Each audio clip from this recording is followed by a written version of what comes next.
भगवान शिव के 12 ज्योतिर्लिंग में से अब तक मैंने 8 ज्योतिर्लिंग का दर्शन कर लिया है। पहले मैं गया केदारनाथ, दूसरा मैं गया काशी विश्वनाथ, तीसरा मैं गया महाकालेश्वर, चौथा मैं गया ओंकारेश्वर, पांचवा गया मैं बाबा बैजनाथ धाम, छठवां गया मैं भीमा शंकर, सातवां गया मैं त्र्यंबकेश्वर और 8वें ज्योतिर्लिंग पर मैं गया था घृष्णेश्वर पर। आज की इस वीडियो में हम आपको बताएंगे कि महाराष्ट्र के 3 ज्योतिर्लिंग का दर्शन कैसे करें और इन 3 ज्योतिर्लिंग में से सबसे पहले आपको कौन से ज्योतिर्लिंग का दर्शन करने के लिए जाना चाहिए और आपको अपने राज्य से कहां के लिए सबसे पहले ट्रेन बुक करनी चाहिए और वापसी के लिए कहां से आपको ट्रेन लेनी चाहिए और इस टूर में कितने दिन का टूर प्लान बनाना चाहिए। और वीडियो के लास्ट में हम आपको बताएंगे कि इस टूर को करने के लिए, महाराष्ट्र के 3 ज्योतिर्लिंग का दर्शन करने के लिए आपका टोटल खर्चा कितना लगेगा और आपको टूर पैकेज लेके यात्रा करनी चाहिए या फिर अगर आप सोलो हैं तो आप कैसे यात्रा कर सकते हैं। और इस वीडियो को देखने के बाद मैं आपसे वादा करता हूं कि आपको किसी और की वीडियो देखने की ज़रूरत नहीं पड़ेगी। और इस वीडियो को देखने के बाद अगर ये वीडियो आपके 10% भी काम आती है तो आप हमारे YouTube चैनल को ज़रूर से ज़रूर लाइक करें, शेयर करें एंड सब्सक्राइब करें। गाइस, वेलकम बैक ऑन हमारा ब्लॉग्स यूट्यूब चैनल। दोस्तों, अभी मैं खड़ा हूँ उत्तर प्रदेश के लखनऊ रेलवे स्टेशन पर। यह है लखनऊ जंक्शन, जो कि 4 बार रेलवे स्टेशन के बगल में ही है और यहाँ से हमारी ट्रेन है पुणे के लिए। तो सबसे पहले हम यहाँ पर शाम के 4:20 पे ट्रेन चलेगी। अगले शाम को हमें पुणे में 6:30 बजे ये ड्रॉप कर देगी। तो इस ट्रेन से हम जाने वाले हैं।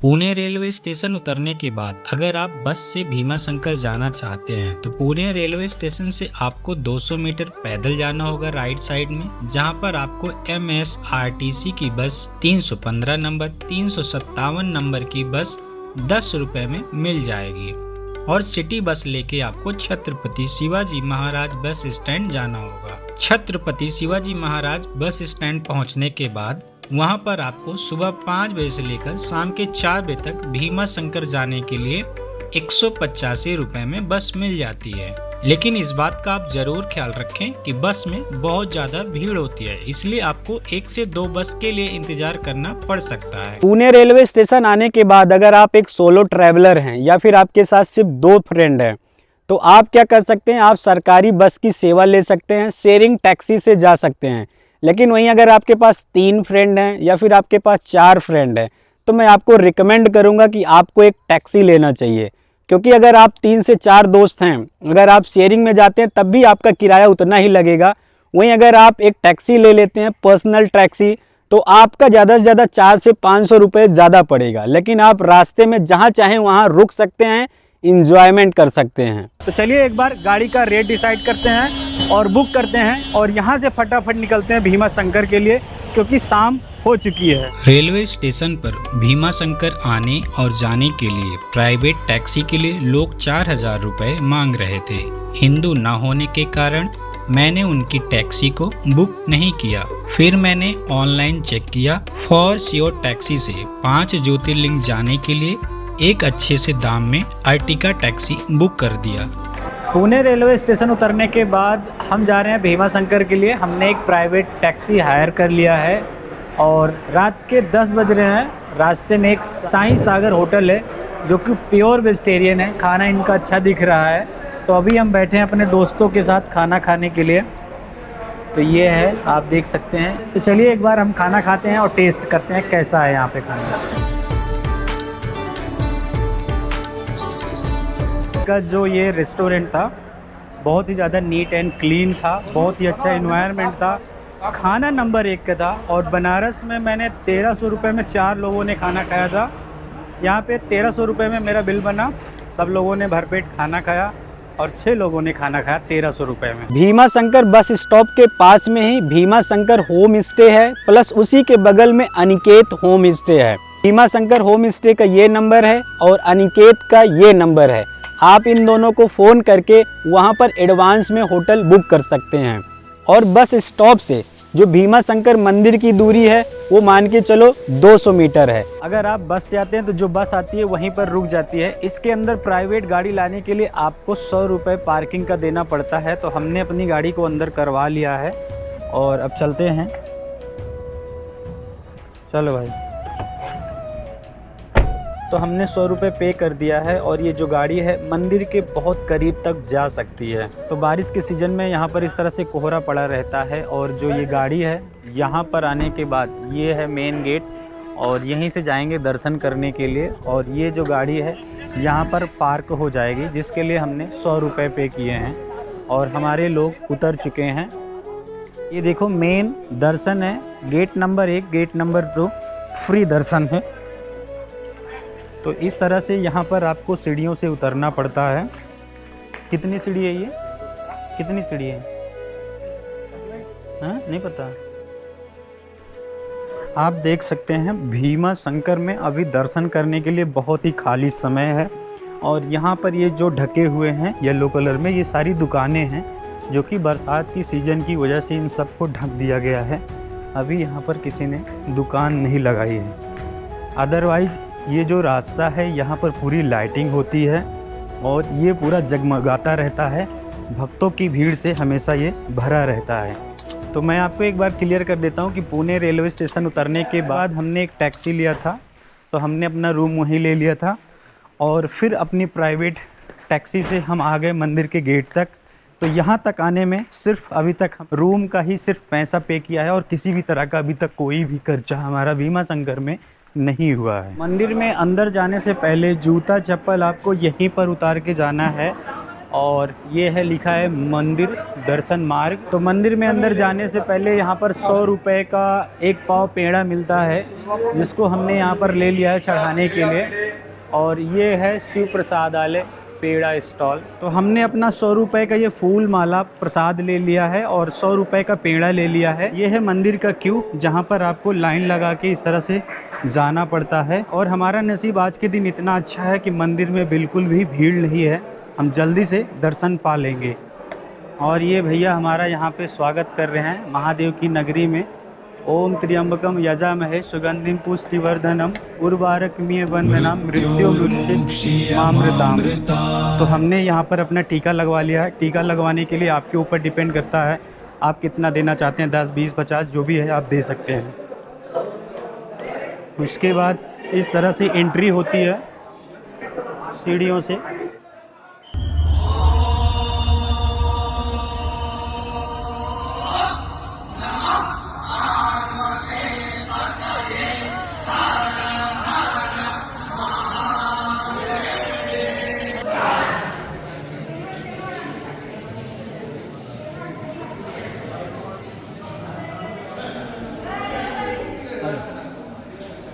तो ये है भीमा शंकर मंदिर का ज्योतिर्लिंग का एग्जिट गेट और वहाँ पे है भीमा शंकर जी का मंदिर।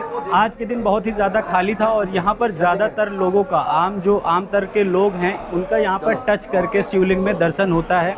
ये यहाँ की सबसे बड़ी खासियत है कि अगर आप भीमा शंकर ज्योतिर्लिंग पर आते हैं तो आप टच करके भगवान को स्पर्श करके दर्शन कर सकते हैं। मंदिर के जस्ट एग्जिट गेट के सामने यहाँ पर लगा है 1729 में ये जो घंटा है यहाँ पर लगाया गया है और शनि महाराज हैं।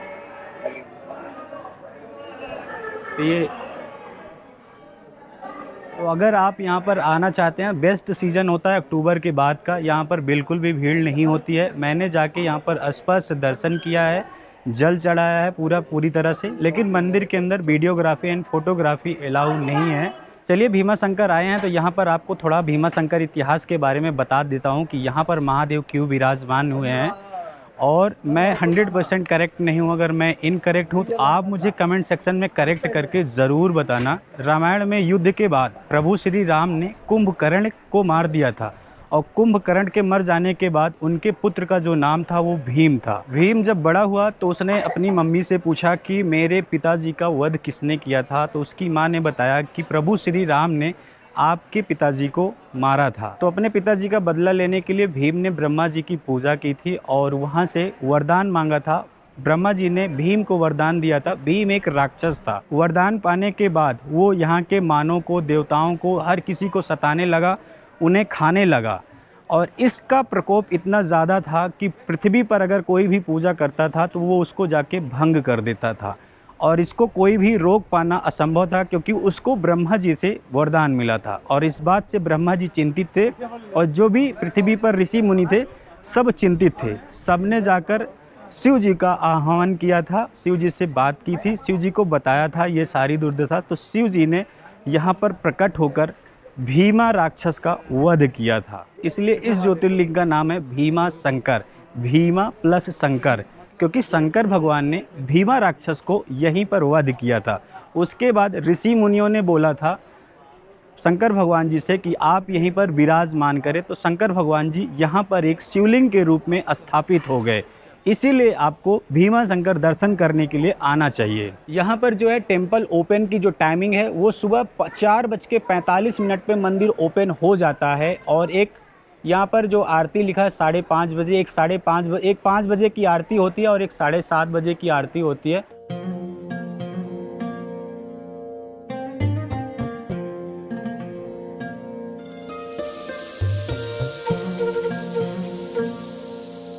और आज मेरा ये 6वां ज्योतिर्लिंग भीमा शंकर ज्योतिर्लिंग कंप्लीट हो गया। और भीमा शंकर ज्योतिर्लिंग में मैं इस बात से बहुत खुश हूँ कि यहाँ पर टच करके स्पर्श करके मुझे दर्शन मिल चुका है।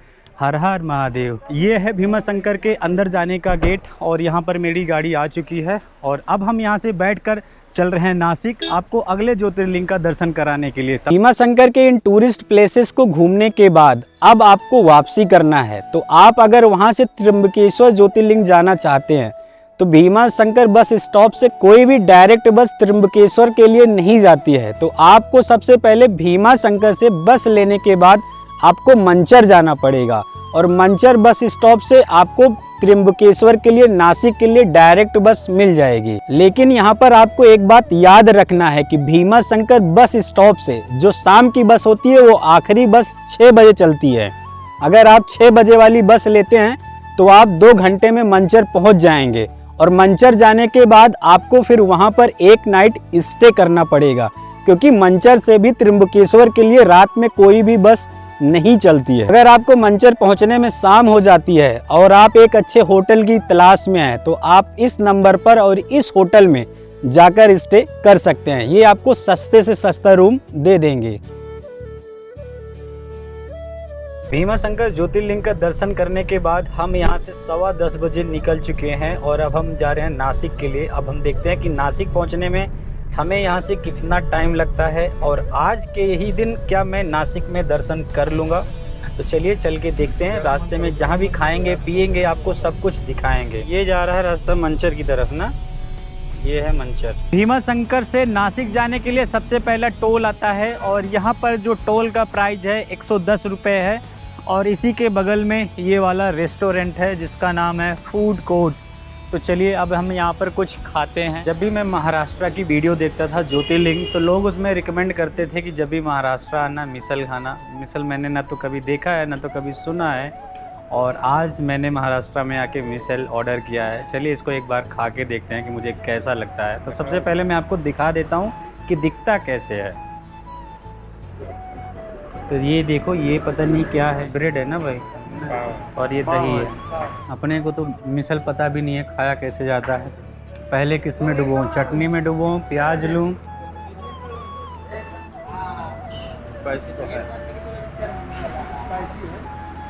तो मिसल में ये पता नहीं क्या होता है कि आप मुझे नाम बताना कमेंट सेक्शन में। और मिसल में जो जो चीज़ें होती हैं मुझे वो यहाँ पर मिली हैं या नहीं मिली हैं आप कमेंट में ज़रूर बताना। और इसको खाने से बहुत टेस्टी लग रहा है। मैं भी रिकमेंड करता हूँ कि आप अगर आप महाराष्ट्र आते हैं तो आप भी मिसल ज़रूर खाना।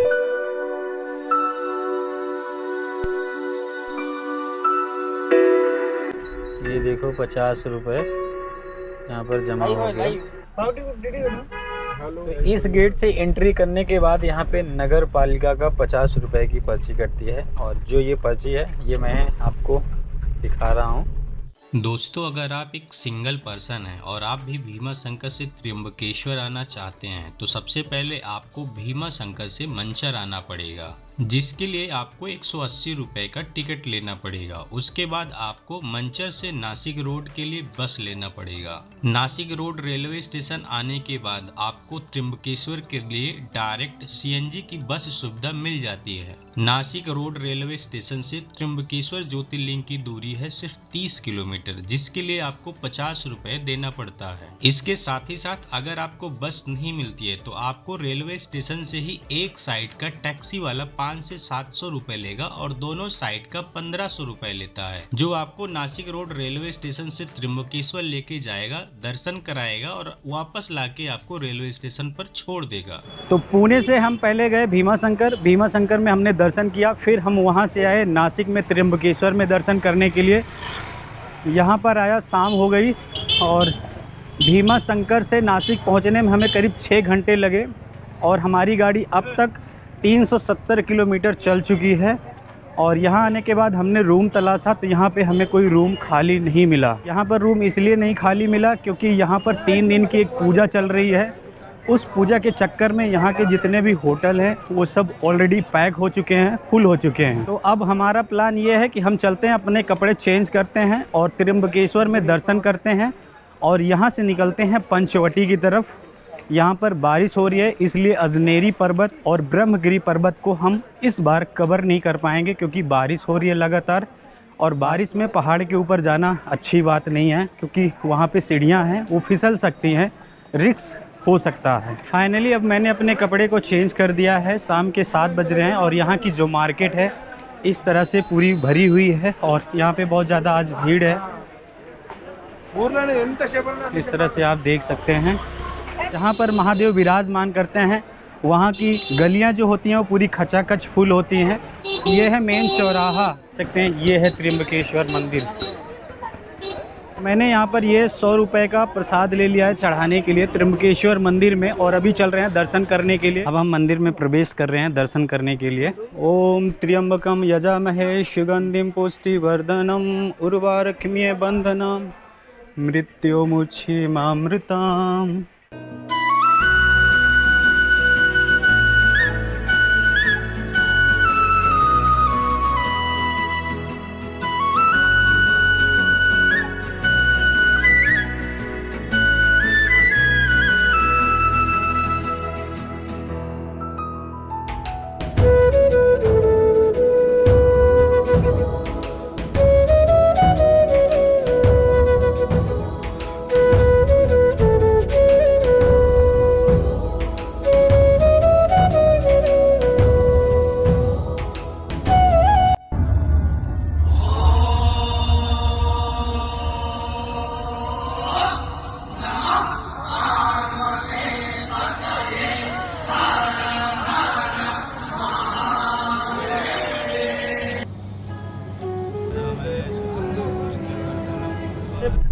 अगर आप महाराष्ट्र के ज्योतिर्लिंग का दर्शन करने के लिए आ रहे हैं तो सबसे पहले मैं आपको रिपीट कर देता हूँ एक बार शुरू से।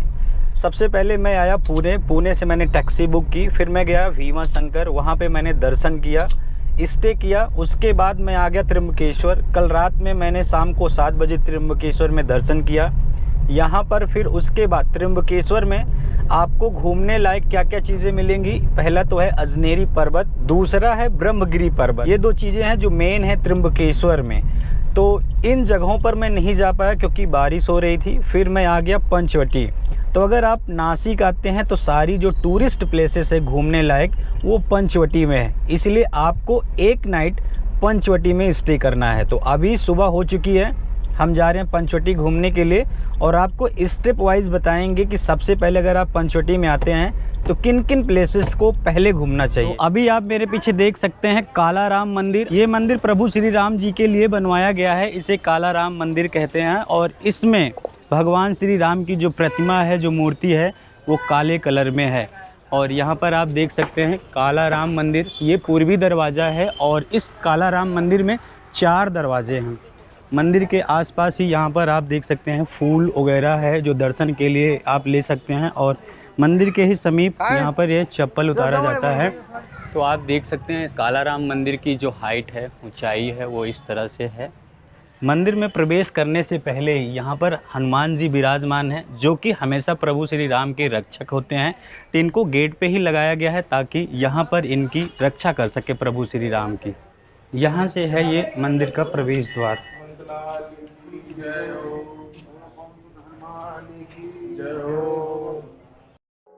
मेरे तन मन धड़कन में सिया राम राम है, मन मंदिर के दर्पण में सिया राम राम है। तू ही सिया का राम, राधा का तू ही श्याम, जन्मों जन्म का ही ये साथ है। मीरा का तू भजन भजते हरि पवन, तुलसी में भी लिखी ये बात है। वैसे मंदिर के अंदर लिखा है कि वीडियोग्राफी एंड फोटोग्राफी अलाउड नहीं है, फिर भी लोग अंदर वीडियोग्राफी एंड फोटोग्राफी कर लेते हैं। मैंने भी थोड़ा बहुत कर लिया है। और मंदिर के अंदर प्रभु श्री राम की जो मूर्ति है वो काले रंग की है, प्लस उनकी जो खड़ाऊ है वहाँ पर सबसे पहले खड़ाऊ रखा गया है, जिसको आप स्पर्श कर सकते हैं। ये मंदिर का परिसर है, जो मंदिर के चारों तरफ कुछ इस तरह से दिखता है। ये कालाराम मंदिर के पास में ही ये होटल है रामा पैलेस। ये एक ओयो होटल है। रात में मैंने यहाँ पर चेकिंग किया था रूम देखने के लिए। हम 6 पर्सन थे, तो एक पर्सन का था जो 4 लोगों के लिए, उसमें ये 2200 रुपये ले रहे थे। तो आप यहाँ पर भी आके रूम ले सकते हैं। बेस्ट लोकेशन है यहाँ पर। वहाँ पर था 50 मीटर पर कालाराम मंदिर, और यहाँ पर है गोरे राम मंदिर। श्री गोरे राम मंदिर पंचकुटी पर्वकुटी लिखा गया है यहाँ पर। और यहाँ पर चलते हैं दर्शन करने के लिए। श्री गोरे राम पर्वकुटी। गोरे राम मंदिर में भी सबसे पहले आपको हनुमान जी दिख जाएंगे। और ये मुझे बताने की ज़रूरत नहीं कि सबसे पहले हनुमान जी की मूर्ति क्यों लगाई जाती है, जो कि मैंने आपको पहले ही कालाराम मंदिर में एक्सप्लेन कर दिया था। और यहाँ पर गणेश जी की ये बड़ी सी मूर्ति है। तो ये है सीता गुफा प्रवेश नंबर 2। तो अब हम चलते हैं सीता गुफा में। और सीता गुफा जाने के लिए यहीं पर है ये शूज स्टैंड। अंदर जाने से पहले आप अपने शूज को यहीं पर रख सकते हैं। प्रवेश number gate entry number 1। Sita गुफा में ही माता सीता यहाँ पर छिपकर रहती थी ताकि रावण को पता न चल सके। तो अभी हम सीता गुफा में चल रहे हैं। यहाँ पर बहुत अंधेरा है, कुछ दिखाई नहीं दे रहा। ये है सीता गुफा में हम चुपके से आए।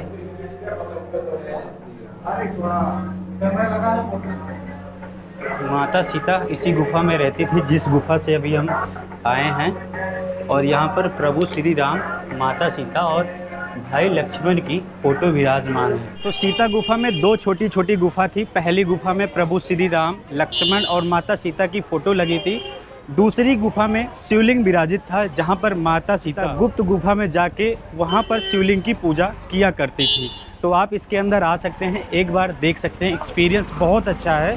इसके अंदर आपको एक बार ज़रूर आना चाहिए। मैं आपको गाइड करता हूं कि अगर आप नासिक आते हैं तो आपको पंचवटी आ जाना है। यहाँ पर आपको सीता गुफा, कालाराम मंदिर, गोरे राम मंदिर और प्लस एग्जीबिशन है माता सीता का हरण कैसे हुआ था, ये सारी चीज़ें आप यहाँ पर देख सकते हैं।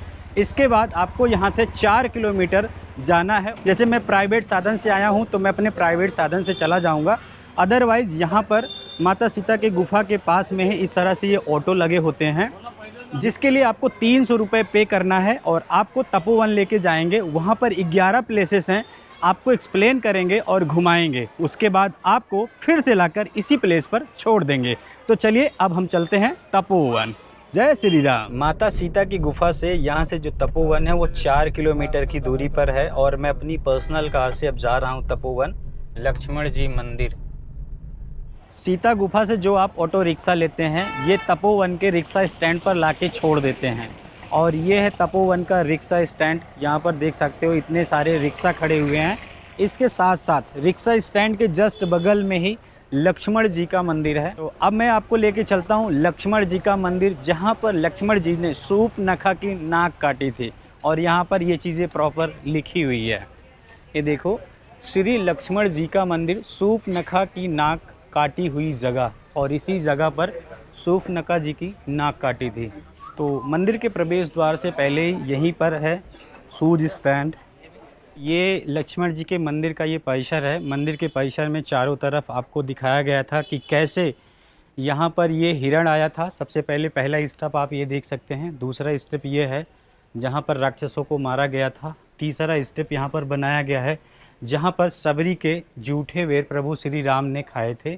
और चौथा स्टेप ये है जहाँ पर श्री राम माता सीता को उपदेश दे रहे हैं कि लक्ष्मण भाई को मैं गेट के बाहर लगा के जा रहा हूँ, आपको हिरण लाने के लिए आप इस जगह से उठकर कहीं जाना नहीं। रामायण का यहाँ पर सारा दिखाया गया है। और इसके बाद हम चलते हैं मंदिर में लक्ष्मण जी के। और यहाँ पर आप देख सकते हैं प्रॉपरली लिखा गया श्री लक्ष्मण जी शेष अवतार मंदिर और शूर्पणखा की नाक काटने की जगह। और ये वो स्टेप है जहाँ से शूर्पणखा की नाक काट दी गई थी। इसके बाद शूर्पणखा की नाक दिखाने लायक कहीं बची नहीं थी। तो मंदिर का परिसर यहाँ पर आप देख सकते हैं। और मेरी लाइफ में मैं ये पहला ऐसा एक मंदिर देख रहा हूँ जहाँ पर लक्ष्मण मंदिर विराजमान है। इसके अलावा मैंने पूरी लाइफ में कहीं भी लक्ष्मण मंदिर अब तक नहीं देखे हैं। और यहाँ पर प्रॉपरली लिखा गया है इस जगह श्री लक्ष्मण जी ने रावण की बहन शूर्पणखा का नाक काटा था, इसलिए इस शहर का नाम नासिक पड़ा। मेरे पीछे वहाँ पर आप देख सकते हैं 50 मीटर की दूरी पर लक्ष्मण टेम्पल था। और लक्ष्मण टेम्पल से अब हम आ चुके हैं कपिला गोदावरी संगम। और ये है कपिला गोदावरी का संगम। यहाँ पर चल के हम आपको 2 संगम होता है, कपिला एंड गोदावरी। तो चलिए आपको चल के दिखाते हैं। ये वो प्लेस है जहाँ पर कपिला और गोदावरी का संगम होता है। तो आप देख सकते हैं यहाँ पर जो गोदावरी का पानी है जिसका बहाव है वो काफ़ी तेज़ है। इतना तेज़ बहाव है, ये देखो कितनी तेज़ लहरें आ रही हैं। और इसके साथ साथ ये कपिला नदी है, ये जो है कपिला नदी है। और यहाँ पर है ये गोदावरी नदी जिसका बहाव बहुत तेज़ है। लक्ष्मण टेम्पल के पास ये भुट्टा मिला है, 10 रुपए का है, 20 रुपए का है। और ये भाभी जी यहाँ पर बना रही हैं। कितने का है ये भुट्टा? 20 रुपए का है। तपोवन और पंचवटी मिलाकर यहाँ पर ये 13 प्लेसेस हैं जहाँ पर आपको घूमना है। 13 प्लेसेस में जो इम्पॉर्टेंट प्लेसेस हैं वो मैं घूम चुका हूँ, जिसमें से मैं आपको बता दूँ त्रिवेणी संगम, कपिलेश्वर, सीता गुफा, पंचवटी और गोरे राम मंदिर, काला राम मंदिर और लक्ष्मण रेखा, इन सब जगहों पे मैं घूम चुका हूँ। और आपको वीडियो में सारा चीज़ दिखा दिया है कैसे और कहाँ घूमना है। जब आप नासिक आते हैं तो आपको अपना होटल पंचवटी में लेना चाहिए और यहीं से आप तपोवन भी जा सकते हैं। तो जहाँ मेरा होटल है यहाँ से जो पंचवटी है वो 2 किलोमीटर है और तपोवन यहाँ से 4 किलोमीटर है। और मैंने ये जो रूम लिया है ये 1650 रुपये का है। 1650 रुपये में 3 पर्सन सो सकते हैं। तो एक बार मैं आपको होटल का ओवरव्यू बता देता हूँ। ये है इनका इस तरह से 2 बेड जिस पे 1-2 आदमी सो सकते हैं। और इन्होंने एक ऐड किया था, यहाँ पर बेड दिया था, गद्दा दिया था जिस पे आप सो सकते हैं। और इस तरह से ये मिरर लगा हुआ है और इसके साथ साथ यहाँ पर ये कवर्ड है जहाँ पर आप अपने सारे सामान रख सकते हैं।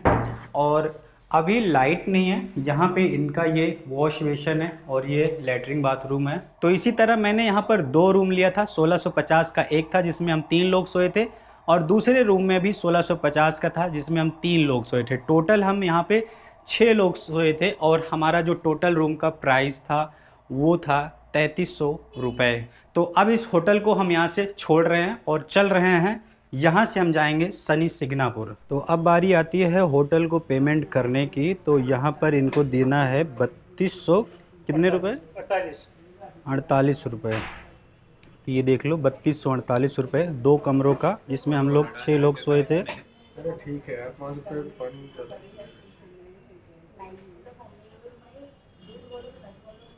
ये देखो होटल होयसाला। इनका जो होटल है ये गो IBIBO से कनेक्टेड है। आप ऑनलाइन थ्रू बुक कर सकते हैं और इनके होटल का नाम है होटल होयसाला। और थोड़ी सी इलेक्ट्रिसिटी की यहाँ पे इशू है कि अगर लाइट नहीं रहेगा तो रूम में थोड़ा सा अंधेरा रहेगा, लेकिन इनका जो रूम है विंडो ओपन कर देते हैं तो बाहर से भी लाइट आती है। और आपको होटल का नाम कंफर्म नहीं है तो यहाँ पर देख लेना, होटल होयसाला। और यहाँ से जो सिटी का व्यू है वो दिखता है, वहाँ पर गाड़ियाँ जा रही हैं, एकदम बीचों बीच है शहर के। होटल से निकलने के बाद तो गरुड़ जो है उन्होंने बारिश कर दी है और अब तक मैंने पुणे से जाके भीमाशंकर, भीमाशंकर से नासिक, नासिक से तपोवन, तपोवन से पंचवटी, ये सब पूरा घूम लिया है अपनी इस प्राइवेट कार से। और इन जगहों को घूमने में कम से कम मेरा अब तक गाड़ी जो है वो 450 किलोमीटर चल चुका है। और अब हम यहाँ से शनि सिग्नापुर और शिरडी जा रहे हैं। तो अगर आप गाड़ी से आते हैं, पर्सनल गाड़ी से, तो आप इस तरह से गेस कर सकते हैं कि इन सब जगहों को घूमने के लिए आपकी गाड़ी 450 किलोमीटर तक चलेगी। चलिए अब बात करते हैं कि अगर आप एक सोलो पर्सन हैं तो आपको त्र्यंबकेश्वर से घृष्णेश्वर कैसे पहुंचना है। त्र्यंबकेश्वर से घृष्णेश्वर जाने के लिए कोई भी डायरेक्ट बस नहीं है, तो आपको त्र्यंबकेश्वर मंदिर से सबसे पहले नासिक रोड रेलवे स्टेशन आना पड़ेगा। आपको नासिक रेलवे स्टेशन से संभाजी नगर के लिए ट्रेन मिल जाएगी। अगर आपको ट्रेन नहीं भी मिलती है तो आप नासिक रेलवे स्टेशन से मनमाड़ के लिए पहले ट्रेन ले सकते हैं और मनमाड़ से फिर आप संभाजी नगर रेलवे स्टेशन के लिए फिर से ट्रेन ले सकते हैं। कृष्णेश्वर ज्योतिर्लिंग महाराष्ट्र के संभाजी नगर के पास दौलताबाग क्षेत्र में स्थित है और कृष्णेश्वर ज्योतिर्लिंग के दर्शन से संतान सुख की मनोकामना पूर्ण होती है।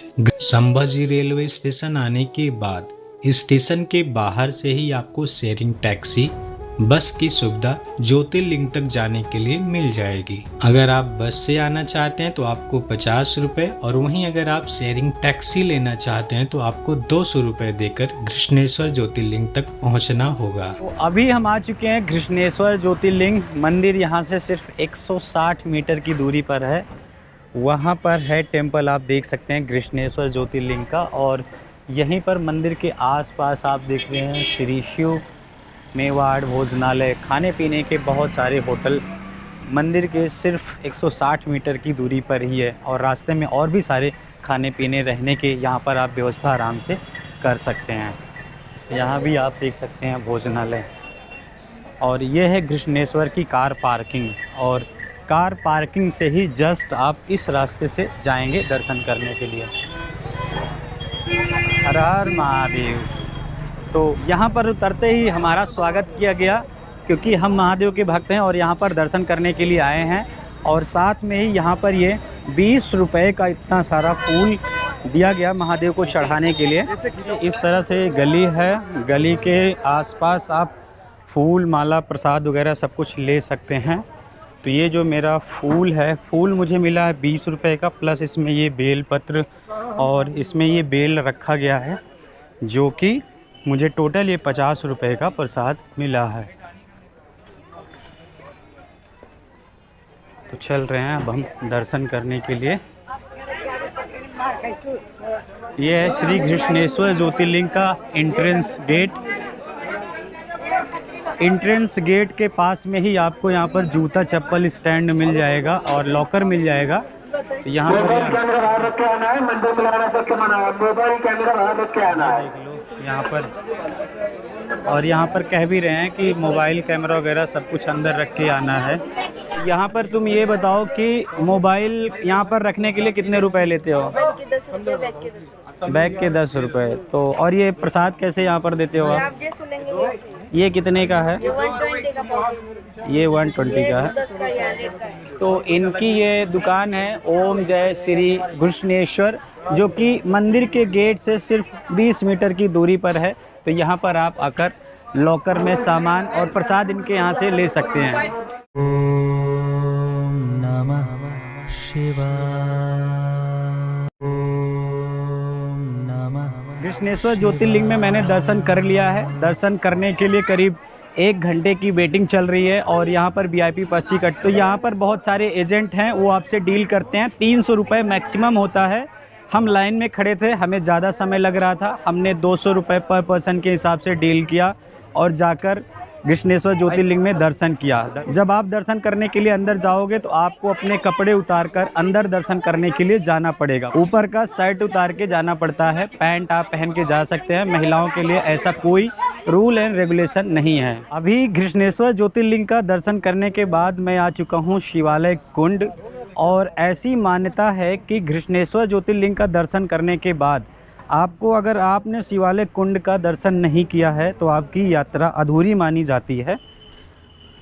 तो इस तरह से यह शिवालय कुंड दिखता है और इसमें अभी पानी कम है। और ऐसी मान्यता है जो व्यक्ति निसंतान है, शिवालय कुंड में सूर्योदय से पहले दर्शन करने के बाद अगर आप कृष्णेश्वर ज्योतिर्लिंग में दर्शन करने जाते हैं तो आपको संतान की प्राप्ति होती है। रूम आप हमारा देख सकते हैं, काफ़ी वीआईपी रूम दिख रहा है। तो चलिए एक बार मैं इसकी टूर करवा देता हूँ। आप यहाँ पर देख सकते हैं इस रूम को, यहाँ पर इन्होंने बड़ा सा पोस्टर लगा रखा है जो कि ग्रीनरी दिख रही है जिसमें, और बहुत ज़्यादा सुंदर लग रहा है और ऐसा लग रहा है कि ये रियल में एक विंडो लुक दे रहा है। उसके साथ साथ इनका 2 इस तरह से बेड था जिस पे एक लोग वहाँ पर सोए थे, एक यहाँ पर सोए थे। चाय इन्होंने सुबह दे रखी थी, तावल दे रखे थे, फ़ैन है, एसी भी है, लेकिन हमने नॉन एसी लिया था क्योंकि अभी यहाँ पर एसी की ज़रूरत है नहीं। और ये इस तरह से इनका एक कबर्ड, ये कबर्ड, टीवी भी लगी हुई है और एक सेट यहाँ पर भी इन्होंने सोने के लिए दिया था। तो इसी तरह हमने यहाँ पर 2 रूम ले रखा था। ये टोटल दोनों रूम का जो प्राइस था 6 लोगों के लिए हमने ले लिया था 2400 रुपये में डील की थी। तो चलिए मैं आपको अपना दूसरा रूम भी दिखा देता हूँ। जो मेरा पहला रूम था वो 109 था और इसी के जस्ट बगल में ये 111 है और इसके अंदर भी मैं आपको चल के दिखाता हूँ। लाइट जला लेता हूँ। यहाँ पर भी इन्होंने इस तरह से एक पोस्टर लगा रखा है। इसमें ये ग्रीनरी वाला लुक तो नहीं दे रहा, लेकिन ये भी आपको दिख रहा होगा, बहुत ही अच्छा होटल आपको क्लीन दिख रहा होगा, नीट एंड क्लीन। एक आदमी यहाँ पर सोया था, एक आदमी यहाँ पर और एक आदमी यहाँ पर, और चाय यहाँ पर भी दी थी। सेम सारा सिस्टम पिछले रूम की तरह यहाँ पर है। इसमें एक डिज़ाइन है जो कि क्लॉक का, ऐसे लग रहा है जैसे यहाँ पर क्लॉक लगाया गया है, लेकिन ये एक डिज़ाइन है। इसके साथ साथ मैं आपको टॉयलेट और बाथरूम दिखा देता हूँ। और ये है इनका टॉयलेट और ये है इनका यहाँ पर नहाने का गीज़र इन्होंने दे रखा है। अगर विंडो से लुक की बात करें तो कुछ इस तरह से सिटी दिखता है। अब हम यहाँ से एग्ज़िट हो रहे हैं और आपको ये प्रॉपर्टी दिखा देते हैं और होटल का नाम बता देते हैं, ताकि अगर आप भी औरंगाबाद में रूम नहीं लेना चाहते और आप भी पर्सनल कार से आ रहे हैं और आपको भी रास्ते में रात हो जाती है तो आप ये होटल जालना में ले सकते हैं। तो चलिए दोस्तों, अब बात करते हैं कि पैकेज लेके यात्रा करनी चाहिए या फिर बिना पैकेज के लेके यात्रा करनी चाहिए। दोस्तों, मैं हाईली रिकमेंड करता हूं कि अगर आप 4 दोस्त हैं तो आपको 5 सीटर कार लेनी चाहिए, सिर्फ कार, पूरा पैकेज नहीं लेना चाहिए। आपको सिर्फ कार की बुकिंग करनी चाहिए, कार सर्विसेज लेनी चाहिए। वहीं अगर आप 6 दोस्तों के साथ जा रहे हैं या फिर पूरी फैमिली को लेके जा रहे हैं तो आपको 7 सीटर कार बुक करनी चाहिए। सिर्फ कार का सर्विसेज लेना है, मैं हाईली रिकमेंड कर रहा हूं, क्योंकि पैकेज लेकर आप पूरा अगर पैकेज लेके यात्रा करते हैं तो आपका पैकेज में ज़्यादा खर्चा लगेगा। इस तरह अगर आप सिर्फ कार हायर करते हैं तो सिर्फ आपको कार का पैसा देना है। आप अपने हिसाब से जहां चाहें जो खा सकते हैं, आप अपने हिसाब से जहां चाहें आप रूम ढूंढ सकते हैं और कम पैसों में खा सकते हैं, कम पैसों में स्टे कर सकते हैं। वहीं अगर आप सोलो ट्रैवलर हैं तो मैं आपको हाईली रिकमेंड कर रहा हूं कि आपको ना तो टैक्सी बुक करनी चाहिए ना कोई पैकेज लेना चाहिए। आप पब्लिक ट्रांसपोर्ट से इस यात्रा को पूरा करें। चलिए दोस्तों, बात करते हैं मेन पॉइंट की। तो मेन पॉइंट ये है कि आप किसी भी राज्य से आते हैं तो सबसे पहले आप पुणे के लिए अपना ट्रेन का टिकट करवा लीजिए, या फिर अगर आप संभाजी नगर रेलवे स्टेशन में कृष्णेश्वर ज्योतिर्लिंग का पहले दर्शन करना चाहते हैं तो आप अपना सबसे पहले टिकट अपने राज्य से, अगर आपके राज्य से संभाजी नगर के लिए डायरेक्ट ट्रेन मिल रही है तो सबसे पहले आप संभाजी नगर सर्च करके संभाजी नगर के लिए ट्रेन बुक कर लें। लेकिन डायरेक्ट अगर आपको संभाजी नगर के लिए ट्रेन नहीं मिल रही है तो मनमाड़ एक ऐसा रेलवे स्टेशन है जहां से संभानगर की दूरी 90 किलोमीटर है। मनमाड़ से मुझे लगता है कि पूरे राज्य से लगभग हर जगह की ट्रेन मनमाड़ आती है। तो अगर आपके राज्य से संभाजी नगर रेलवे स्टेशन के लिए कोई भी ट्रेन नहीं मिल रही है तो आप मनमाड़ के लिए बुकिंग कर सकते हैं। और अगर आपने शुरुआत कृष्णेश्वर ज्योतिर्लिंग से की है तो आप पहले कृष्णेश्वर ज्योतिर्लिंग जाएं, फिर शनि सिग्नापुर जाएं। शिरडी जाना है तो जाओ, नहीं जाना तो मत जाओ।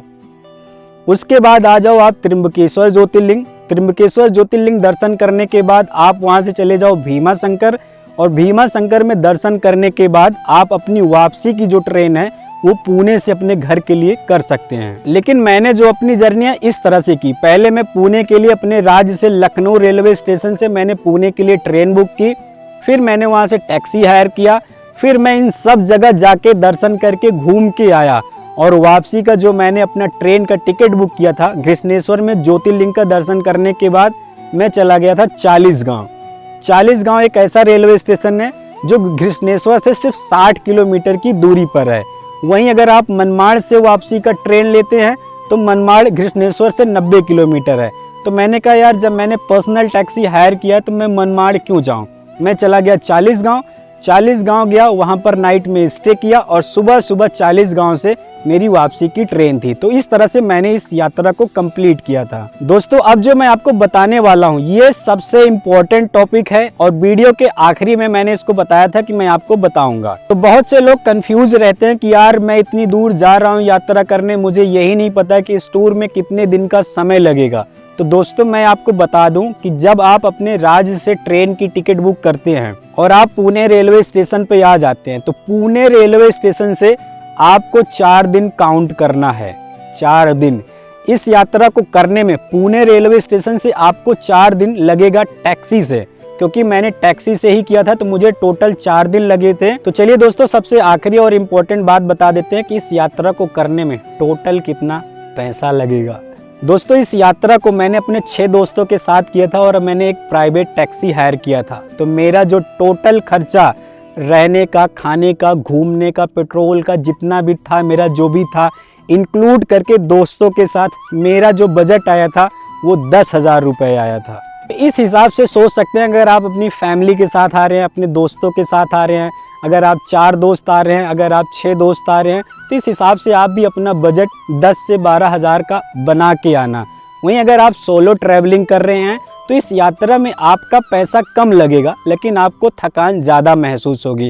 इस यात्रा में अगर आप सोलो ट्रैवलिंग कर रहे हैं, मैंने काफ़ी सारे लोगों का वीडियो देखा है, उन्होंने भी अपनी वीडियो में बताया है कि अगर आप सोलो ट्रैवलिंग कर रहे हैं तो आपका 7 से 8,000 तब भी आपका लगेगा। दोस्तों, मैं आशा करता हूं कि इस वीडियो में मैंने आपको पूरी जानकारी दे दी है, लेकिन इसके बावजूद भी अगर आपके पास, आपके मन में कोई क्वेश्चन है और आप मुझसे कुछ पूछना चाहते हैं तो ये मेरा पर्सनल नंबर है, आप मुझे व्हाट्सअप कर सकते हैं, आप मुझे फ़ोन कर सकते हैं, आप टैक्सी के बारे में पूछ सकते हैं। और अगर आपके पास कोई क्वेरी है या फिर कोई सवाल है तो आप मुझसे बेधड़क आप मेरे नंबर पे फ़ोन करके सारे जवाब के आंसर पा सकते हैं। लेकिन उसके लिए आपको क्या करना पड़ेगा, प्लीज़ यार मेरे चैनल को लाइक करना, शेयर कर देना, सब्सक्राइब कर देना। अगर आप इतना कर दोगे तो मैं आपका बहुत बहुत आभारी रहूँगा। हर हर महादेव।